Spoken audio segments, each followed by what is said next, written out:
Assalamualaikum warahmatullahi wabarakatuh. Perkenalkan, nama saya Khairina Nasution dengan NIM 2202101906. Saya berasal dari kelas 1A Administrasi Publik. Yang terhormat Ibu Risma Dewi sebagai dosen pembimbing asas-asas manajemen. Baiklah, saya akan mempresentasikan hasil kerja saya sendiri dengan berjudul Perkembangan Pemikiran Manajemen serta Pendekatan Sistem. Yang pertama, teori-teori manajemen dari berbagai aliran dibagi menjadi 6. Yang pertama, aliran manajemen ilmiah. Yang kedua, aliran teori organisasi klasik. Yang ketiga, aliran hubungan manusiawi. Yang keempat, aliran analisis sistem. Yang kelima, aliran manajemen berdasarkan hasil. Yang keenam, aliran manajemen mutu. Yang pertama, aliran manajemen ilmiah. Teori manajemen ilmiah muncul sebagian dari kebutuhan untuk meningkatkan produktivitas. Di awal abad ke-20, terutama Amerika Serikat, tenaga kerja terampil amat terasa kurang. Satu-satunya cara untuk meningkatkan produktivitas adalah menaikkan efisiensi pekerja.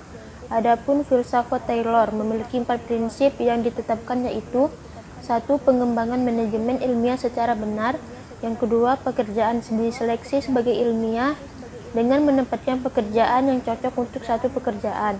Yang ketiga, adanya pendidikan dan pengembangan ilmiah dari para pekerja. Yang keempat, kerjasama yang baik antara manajemen dan pekerja. Yang kedua, aliran teori organisasi klasik. Henry Fayol bermanfaat bahwa praktek manajemen yang mantap mempunyai pola tertentu yang dapat diidentifikasi dan dianalisa, yaitu 1. Pembagian kerja atau division of labor. Yang kedua, otoritas dan tanggung jawab. Yang ketiga, disiplin. Yang keempat, kesatuan komando. Yang kelima, kesatuan pengarah atau unity of direction. Yang keenam, subordination of individual interest to general interest. Yang ketujuh, remunerasi personil. 8. Sentralisasi. Yang ke-9, rantai skalar. Yang ke-10, tata tertib atau order. Yang ke-11, keadilan. Yang ke-12, stabilitas masa jabatan. Yang ke-13, inisiatif. Yang ke-14, semangat korps. Yang ketiga, aliran hubungan manusiawi. Aliran ini disebut juga aliran manajemen hubungan manusia. Aliran ini memutuskan kajian pada aspek manusia dan perlunya manajemen memahami manusia. Aliran ini menggunakan disiplin ilmu psikologi dan sosiologi dalam menerapkan teori-teorinya. Tokoh penting dalam aliran perilaku adalah Elton Mayo dan Hugo Munsterberg. Melalui eksperimen, aliran ini mengganti konsep manusia rasional, manusia yang hanya dapat dimotivasi dengan pemenuhan kebutuhan ekonomi, dengan konsep manusia sosial, dapat dimotivasi dengan pemenuhan kebutuhan sosial berupa hubungan kerja. Yang keempat, aliran analisis sistem. Aliran ini memfokuskan pemikiran pada masalah yang berhubungan dengan bidang lain untuk mengembangkan teorinya. Menurut aliran ini, memotivasi pegawai akan dilihat hubungannya dengan kesejahteraan, penggajian, jam kerja, jaminan hari tua, dan faktor lainnya.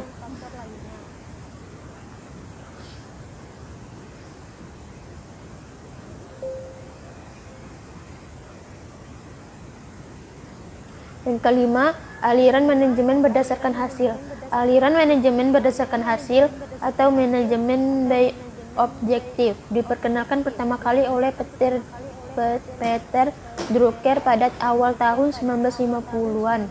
Aliran ini memfokuskan pemikiran pada hasil-hasil yang dicapai, bukan pada interaksi kegiatan karyawan. Yang keenam, aliran manajemen mutu. Aliran manajemen mutu memfokuskan pemikiran pada usaha-usaha untuk kepuasan pelanggan atau konsumen.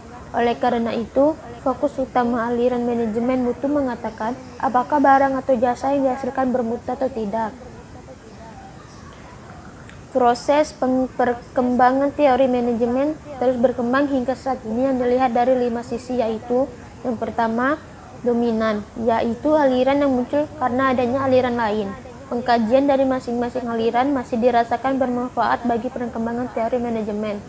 Yang kedua, divergensi, yaitu di mana ketika aliran masing-masing berkembang sendiri-sendiri tanpa memanfaatkan pandangan aliran-aliran lainnya.